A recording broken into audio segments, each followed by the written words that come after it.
Hello, everyone. So the Canadian Embassy has denied the Chief of Army Staff, Christopher Musa, and also other, Army chiefs visa. Yeah, they were supposed to go for something in Canada, and they were denied visa. And this person, the national security advisor, is having a meltdown. Nuhu Ribado. He says Canadian embassy can go to hell for denying Nigerian defense chief and others visas. If Nigeria was a country is a country that is supposed to be, would anybody be denying them visa? At this moment, honestly, one does not even have the moral justification to even be outraged or angry with any embassy that decides to deny these people visa. Stay in your country and fix your country. Stay in your country and do the right thing. Stay in your country and learn whatever you want to do. Most times, half of the time, it's frivolous trips that these people end up, going on. And we haven't even put ourselves in a place where we are deserving of the recognition and the respect we are supposed to get as a nation. And also, you're talking about when it comes to the military and a lot of human rights abuses that go on. There are many organizations and all of that have really put the Nigerian military on the hot seat in the way that they have gone with a lot of issues in terms of human rights abuses and all of that. I really don't know why this particular visa was denied, but just to put it out there that sometimes you can't even have the, like I said earlier, the moral justification to even be outraged. Anyway, Sahara reporters came out to saying this. Nigeria's National Security Advisor, Nuhu Ribadu, has slammed the Canadian Embassy for denying visa to Chief of Defense Staff, Christopher Musa, and other top military officers. So it's not Chief of Army Staff. I think I said Chief of Army Staff earlier on. It's actually Chief of Defense Staff. Ribado's comments came after Musa revealed at the maiden annual lecture of the National Association of the Institute for Security Studies held in Abuja on Thursday that he and his team were invited to Canada for an event honoring war veterans, but half of the delegation was denied visa. The cable reports Musa described the incident as disappointing but emphasized that it serves as a reminder for Nigeria to stand strong as a nation and not be taken for granted. So I like his take. He himself, that's just it. We need to not just assume that we're automatically going to be given respect just because it's a country. We need to show that we are deserving of that respect. I mean, if Nigeria was the place that it's supposed to be, nobody is going to be denying a whole chief of defense staff visa to any country in the world. But unfortunately, we have not presented ourselves in that manner. We have not presented ourselves in the manner that we will get the respect that we're supposed to get. He says every disappointment is a blessing. Yesterday, I was meant to be in Canada. There's an event to honor our veterans, those that were injured during battles, and we're meant to be there. We were invited with our team.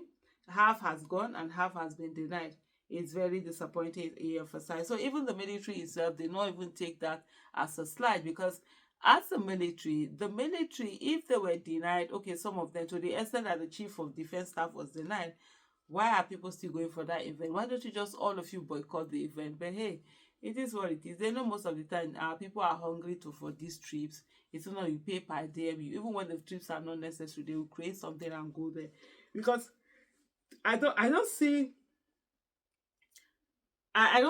a reason why half are going when half have been denied, and not just denied. I mean, the head has been denied.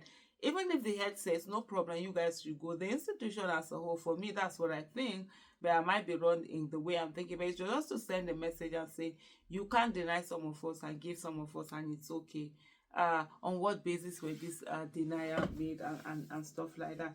But Ribado commended Musa for speaking out about the incident, saying, "Thank you for the courage to say Canada denied you visas. They can go to hell." I think Ribadu, the National Security Advisor, should realize that Well, it's not an illegitimate government. Who am I even trying to advise? So that's what happens when illegality is the order of the day. Because otherwise, why are you speaking in this manner? As an individual, and this is one thing that I say a lot of times, as an individual, you are free to use whatever words you want to use. You are free to say what you want to use. I mean, before Nuhu Ribado was made the National Security Advisor in this illegitimate government, he is free to say whatever he has to say. But the moment you were made that, then your words have to be measured. I tell people a lot. That's one of the reasons why, for me, I really am not interested in leadership position, or even organizations that are part of I work in. I really don't take titles in them. During I was writing something, I was applying for something, and I needed to do a statement, and I just couldn't find a position that I was going to put myself like in the campaign. I worked in the Peter Obi campaign. I did a lot. I worked there, but I didn't have any title. Not that I wasn't offered any title. I just didn't want any title, because for me, I like the freedom that comes with just being myself and being able to say what I want to say, how I want to say it, when I want to say it, and the manner in which I want to say it, and if I want to say it. So as a national security advisor, you saying this kind of way, it's a total no. But then, hey, these people, they're just anyhowness people. That's what happens in an illegitimate government. He emphasized that despite the disappointment, Nigeria is peaceful and strong and must work hard to overcome such challenges. I see also one of the things that one of the narrative that they are trying so hard to push with this administration is the fact that, oh, insecurity has gone, there is no insecurity and whatever. Meanwhile, insecurity has increased way more than before, and the kind of insecurity is so scary.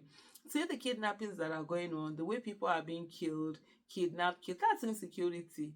It doesn't matter whether it's Boko Haram that is kidnapping you or no government that are kidnapping you. It's kidnapping. One cannot be increasing. You say another one is decreasing, or whatever you say to it. Probably those people have also changed their tactics. That's some of the things we've consistently, talked about. But what you see again and again and again is they're trying to reference in the fact that, oh, everything is okay. People are driving freely on the roads and whatever. People are being kidnapped.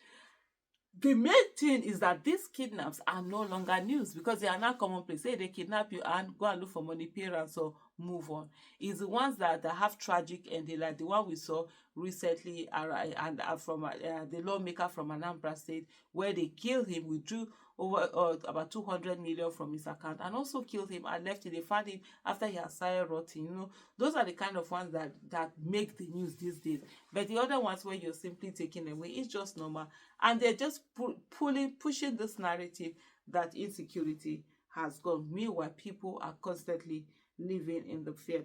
The incident has also highlighted the importance of Nigeria's military leadership, with Ribado praising Musa for providing purposeful leadership in the war against insecurity. He noted that all security agents are collaborating across many parts of the country to address the challenges facing Nigeria.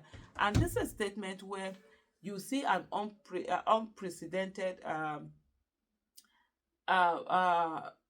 event where security agents are fighting each other, literally.